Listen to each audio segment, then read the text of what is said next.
Hello, and welcome to a very special international edition of the Red Fox Report presented by the Marist Center for Sports Communication. I'm Nick Vete. And I'm Patrick Taylor. And today we bring you action from women's basketball in Ireland, men's basketball in England, and even an interview all the way from Qatar as we had Leander Sherlackens join us. But first we take you to Dublin, where the Marist women's basketball team took on Eastern Kentucky in the MAC ASUN Challenge. The Red Foxes looking for their first win of the season. In the third quarter, Marist trailing by one. Kiara Fisher knocking down the wide-open corner three, assisted by Zaria Shazer. That duo combined for 39 points in this contest.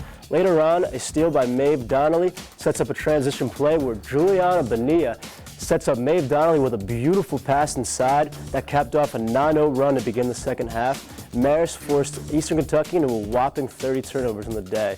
Later on, Kiara Fisher with the step-back jumper to give Marist a 10-point lead. The Red Foxes scored 28 points in the third quarter and went on to win 70-57. Moving on to the second game now, the MAC ASUN Challenge. Marist taking on the North Florida Ospreys here.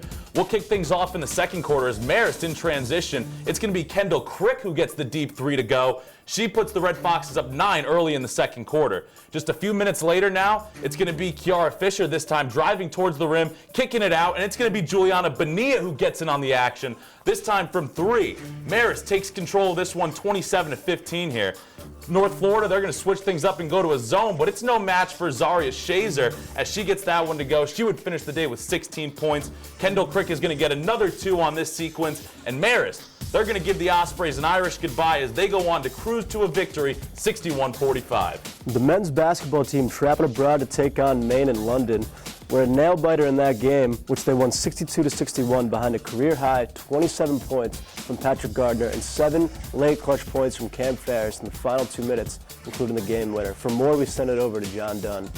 I mean, it's a long travel, and when you come out here and you're trying to balance preparing for a game, but also letting the guys be social and getting them to learn, the culture and the city, and it's a delicate balance. And I think we did a really good job of trying to prepare while we were sightseeing and having some fun too.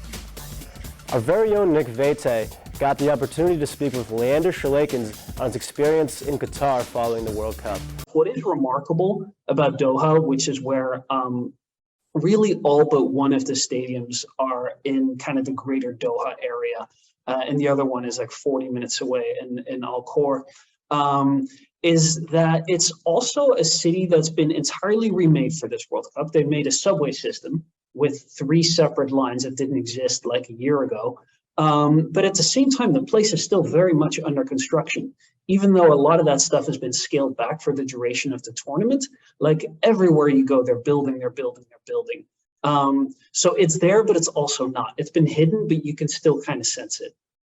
So how does that differ from World Cups you've covered in the past? What kind of a different feel does that kind of bring, given that everything still seems like it's still kind of being put together as the tournament's being held?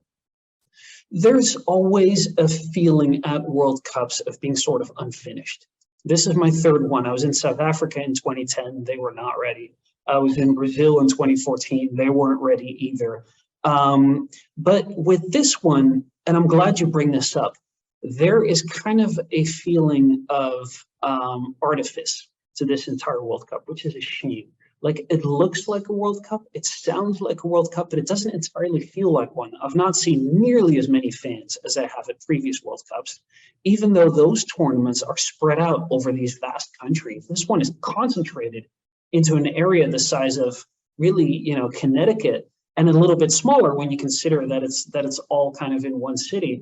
A big thank you to Leander for joining me for that interview. It was great of him to take some time out to talk about his experience over there in Qatar covering the World Cup. He's been over there covering the U.S. men's national team for an upcoming book that he is writing before the 2026 World Cup. So a big thank you to him. It was a great opportunity.